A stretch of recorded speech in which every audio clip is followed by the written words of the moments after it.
presenting Orson Welles as the Third Man.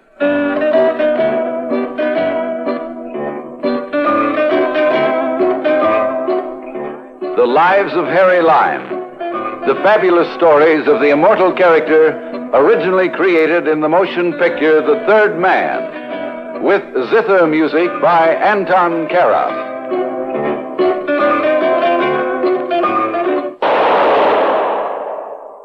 That was the shot that killed Harry Lime. He died in a sewer beneath Vienna, as those of you know who saw the movie The Third Man. Yes, that was the end of Harry Lime. But it was not the beginning. Harry Lime had many lives, and I can recount all of them. How do I know? It's very simple. Because my name is Harry Lime.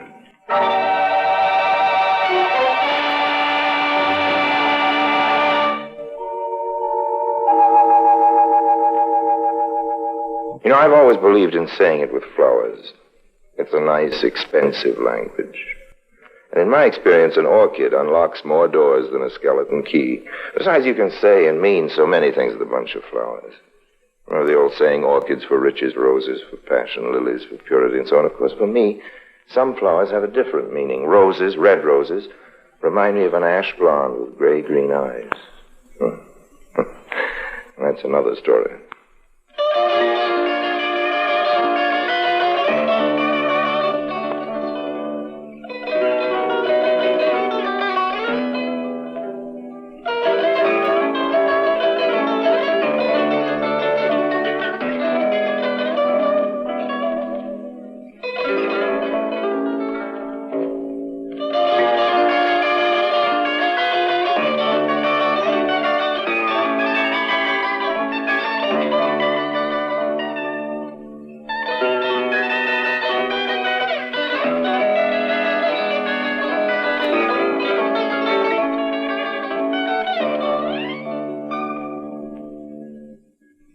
And now, Orson Welles as Harry Lime, the Third Man, in Violet's Sweet Violet. It is passing strange that a city like Marseille, about as wicked as they come, should be so abloom with churches and cathedrals. Or is it strange? Isn't this merely another example of irony? You know, the double face of life, comedy and tragedy. See what I mean? I was thinking about this as I made my way to the old town directly after landing at the port. I considered the ancient church of Saint-Victor as a case in point. Its spire marked the center of old Marseille. It was founded in the 13th century and once attached to an early 4th century abbey. St. Lazarus once languished in its catacombs, and tourists can still see the black image of the Virgin attributed to St. Luke. But I'm not a tourist. I was about to pass the crumbling fortress-like church when a ruin of another sort animated itself and called toward me. Violets, sweet violets, kind gentlemen. Spare a few pence for the good of your soul and a breath of English countryside. Take more than your violets to sweeten my soul, Mother. What do you know of the English countryside? I was born in England, that's what. And if I choose to warm my old bones in warmer climate, that's my own business, kind sir. You're a prickly old puss. And just for such courage with a possible customer, I'll purchase a bunch of your dilapidated blossoms. Oh, thank you, sir. I knew you was a proper gentleman the moment I laid eyes on you. And perhaps a little information. What kind of information? Are you acquainted with a certain pirate by the name of Gripple? Gripple? What would you want with him, gentleman? Words, Mother, a few simple words. You be his friend? Neither friend nor foe. I've never met him. His foe you'll be. Gripple makes no friends. Then we have something in common. It's your loss.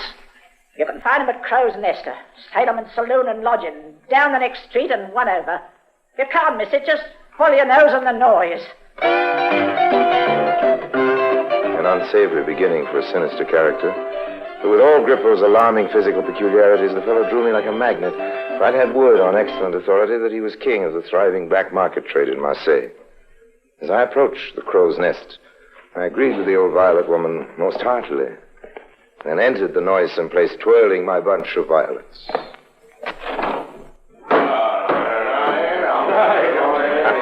It was like walking into a page of Robert Louis Stevenson.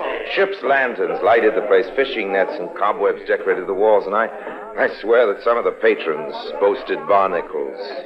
But at the bar, with a swearing green parrot on his shoulder, was Gripple, complete with scar and iron hook. Looky, stranger comes indoor. Perhaps he comes to slum, eh? Behold, he brings flowers. Maybe we eat him up. Hold on, ladies! There'll be no heaving overboard of a man who comes to Crow's Nest with posies. He's either a maniac or a fox, and this one's no madman. Greetings from Renard, Gripple. Reynard, is it? I've read the tables, matey. What's the fox's other name? Harry Lime. Harry Lime. I know that one, too. Your fame is also known to me, Gripple, old man. Judging by them dead violets, beware gentle Annie. Is that her name? Well, she's been called other things. She told me where you dropped anchor. But the most important facts concerning you I had before arriving in port. Maybe we better have a private talk, Mr. Lime. Your servant, Mr. Gripple. Follow me. Run in a bucket of grog for me and my friend Costa. At the double, Grippo. State your business, Mr. Lime.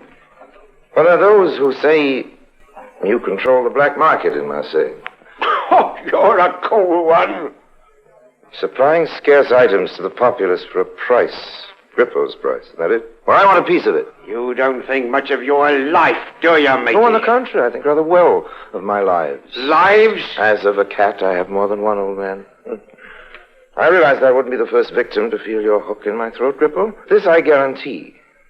I'd be the last. You got the gall to threaten Grippo? Merely stating a fact, old man.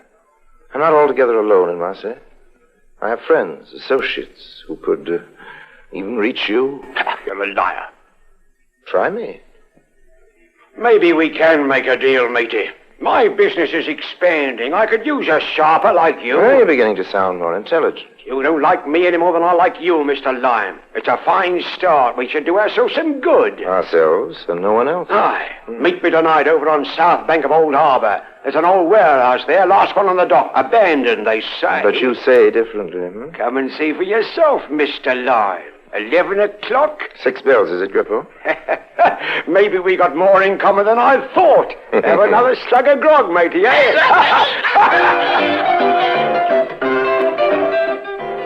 But I begged off and left Gripple swilling his bucket of grog. As I left Crow's Nest, fog was beginning to drift in, smelling thickly of salt water and things long dead, forgotten. Such atmosphere always depresses me. I left Old Town, my way to one of the better hotels in Marseille, called rather appropriately, I thought, La Flotte d'Or, the Golden Fleece. My quarters were good, the dinner was excellent, the wine superb, the prices outrageous. I was enjoying an after-dinner cigar when something new and uniformed was added. Am I addressing Herr High Lime? Why, yes? I am Colonel von Stuhn, German Occupation Police. Well, won't you join me, Colonel? Briefly. What is your pleasure? Cognac? Nothing, Dankeschön. You are notorious, Herr Lime. I prefer the word celebrated. I am here to warn you to make your stay as brief as possible in Marseille and to cause no incident so long as you are here. We have enough trouble with these peasants. I can't imagine why my presence should be of any concern to the occupation authorities, Colonel. I assure you I have no intention of starting anything except escapades that might contribute to my pleasure. What do you mean by that? I'm here on holiday. That shouldn't worry you. The occupation worries about nothing. Congratulations, old man. You may change your mind. What? About the cognac. Nein. You will do well to remember my warning, Herr Lime. Auf Wiedersehen. Auf Wiedersehen. And thanks for dropping by, Colonel Von Groots. You may prove most useful to me. Fog lay in my throat like cold cotton. I came to the abandoned warehouse in the waterfront of Old Harbor. Pack water lapped listlessly against the pilings of the dock, and the damp crept into my bones. The whole atmosphere of the place was one of defeat, despair, and hopelessness. I was anxious to get my business over. Pushed open a sagging door. Hello? Hello? Hello, anybody about? Harry Lime? Oh, yes, I was supposed to meet...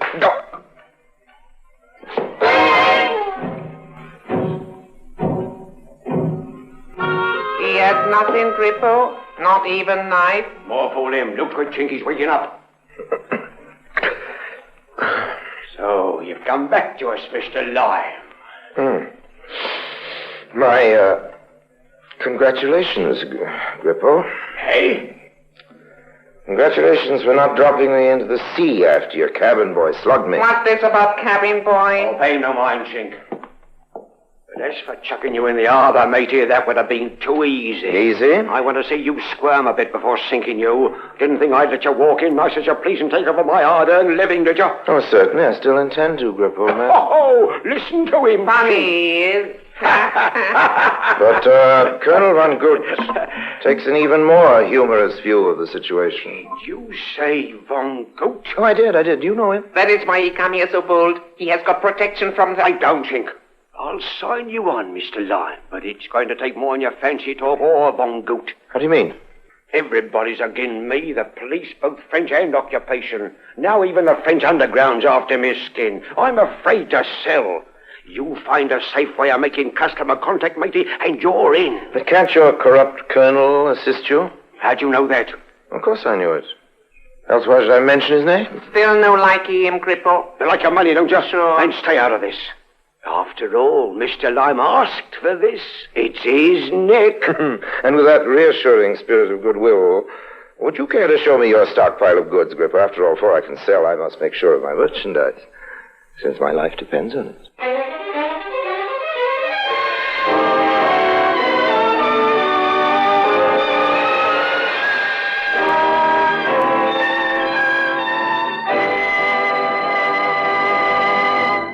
Orson Welles returns in just a moment as the third man.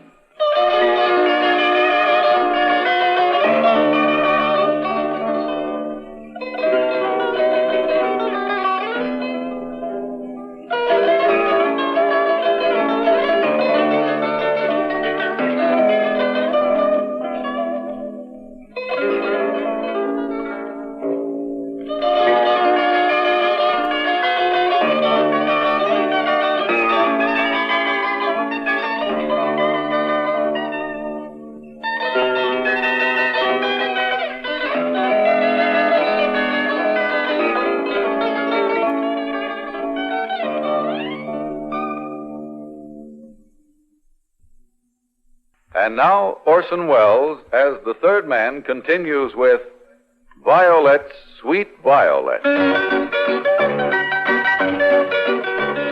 I gambled and won. The old lime luck had paid off. Probably the one corrupt official in the occupation who had dealings with Gripple had also walked into my web, Colonel Von Goot. I was playing a very dangerous game, but I was determined to play it to the end. After all, such a challenge was the only pleasure I could find in those times. Gripple's warehouse was loaded with black market merchandise, including guns and plane parts. All I had to do was to find a way of, well, distribution.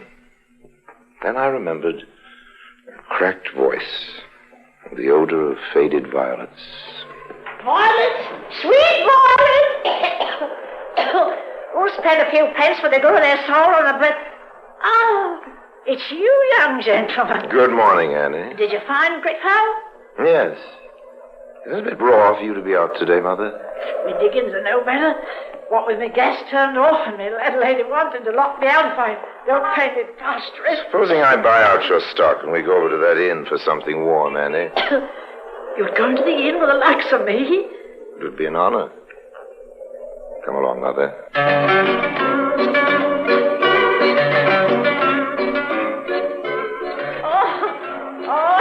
There's nothing like a spot of tea and brandy to put life in a body again. Want another cup, Annie? Oh, Lord love you, sir. I've had 3 already. Well, maybe I'll best have one more. That's my girl.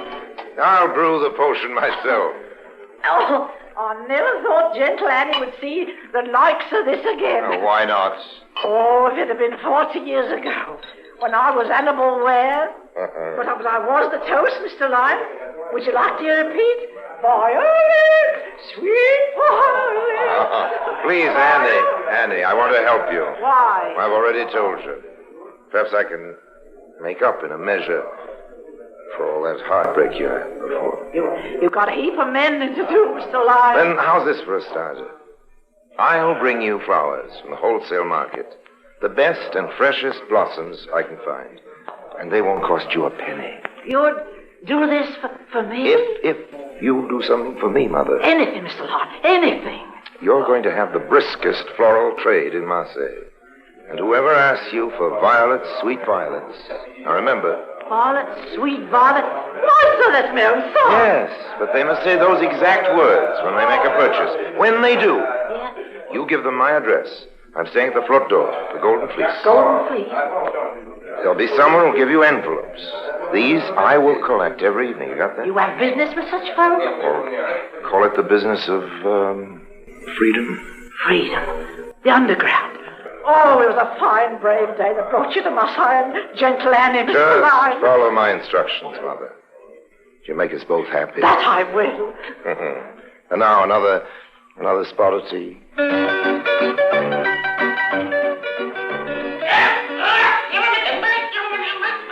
Yes, I agrees with the parrot, Mr. Lyon. The old thing's a rum idea. But you can't disagree with its efficacy, Gripple. Gentle Annie will siphon the context.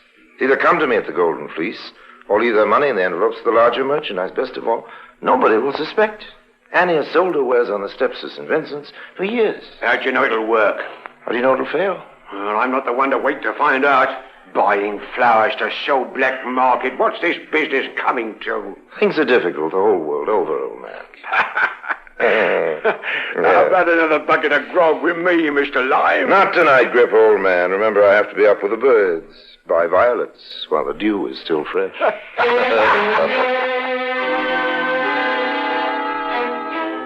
The noose was tightening, and the gentleman who perched atop a powder keg and lit the fuse had nothing on Harry Lime at the moment. If luck had been with me thus far, why not further? Business was booming. Gentle Annie was the biggest thing in black market circles.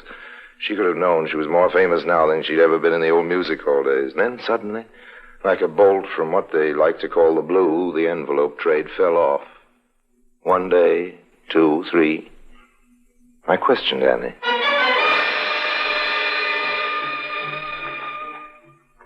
Well, Mr. Lime, what did Annie have to say for herself? Nothing helpful, Gripple.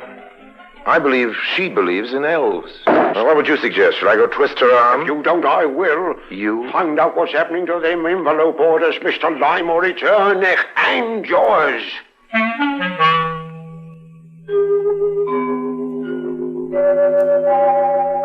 Grippo's ultimatum didn't leave me much choice.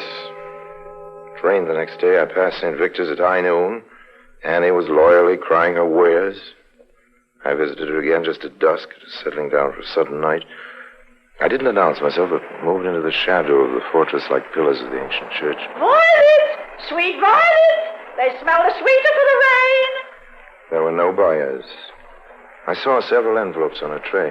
She had few flowers left. In spite of the weather, it had been a bright day for my elderly friend.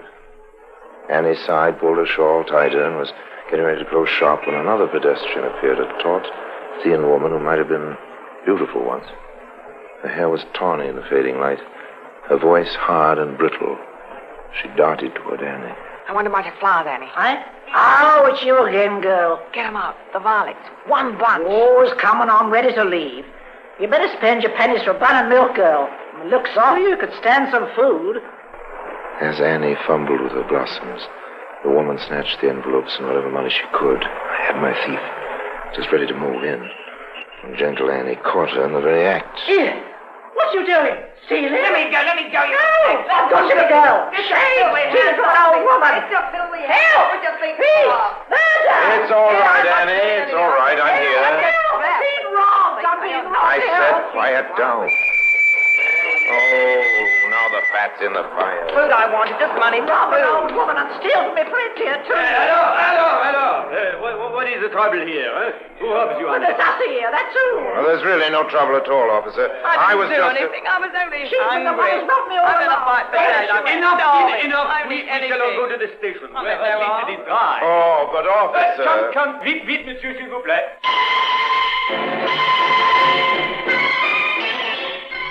Of course, the inevitable happened. Once the authorities learned my identity, prefect was called in with my somewhat oversized official dossier. It appeared that I was to be the whipping boy of this particular petty theft. I am not at all convinced of your innocence, monsieur. Annette, Yes, sir. are you acquainted with this gentleman? Him, sir? He's a good, kind man, sir, and he's taken me in hand. Your benefactor has betrayed you, Annette. He has been using you in the black market trade. No, Ian? I don't believe it. And you arrest me for pinching a few pennies. That may be the least of your crimes, mademoiselle. Evidence may prove that you were cooperating with Monsieur Lime. I never saw him before in my life. May I, say a word in my own behalf? But of course, monsieur. It seems that the main bone of contention is the black market ring. Oui, certainement. If I deliver the head of the ring to you, will that satisfy the authorities and clear my good name? You can do this? I can. The name is Gripple. Any former, that's what he is. Shut your mouth! Ladies, It's please. all right, Annie. This is most interesting, Monsieur Lime. Are you prepared to vouch for such a statement? Oh, yes, I am.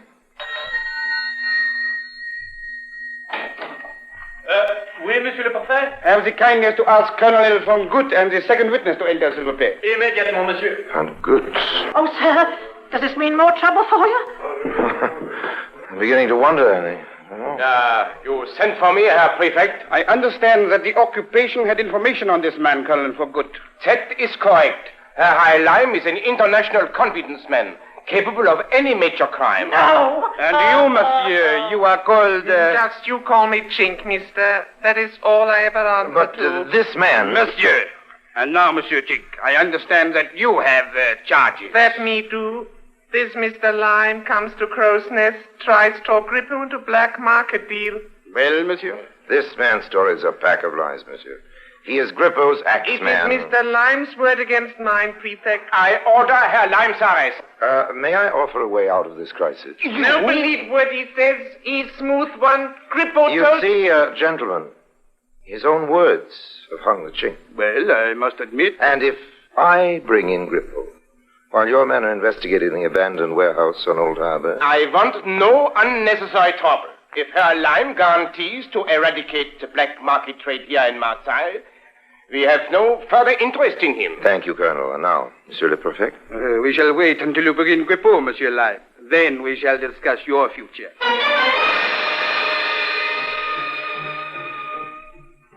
I am no advocate of physical conflict, but sometimes nothing to do about it is necessary. After gaining the prefect's promise that the chink would be detained, I sought out Grippo. He wasn't at Crow's Nest, not in the warehouse, but I did find him in a small boat at the end of the dock, just casting off. Come out of that boat, Grippo. Oh, just sick me, Lime. Well, it's your neck, like I said. It's even better than killing you. Not quite, my friend. It's for me, Lime. Like I always knew it would be. And my hope will get you. No, Grippo.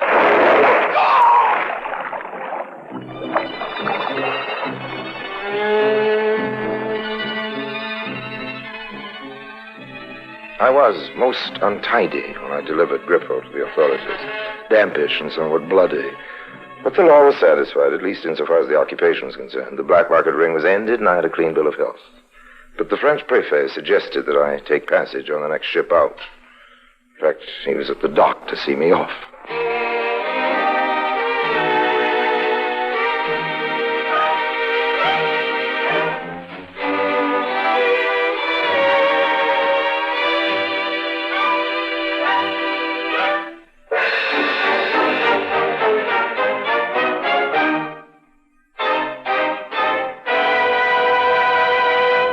Harry Lime returns in just a moment.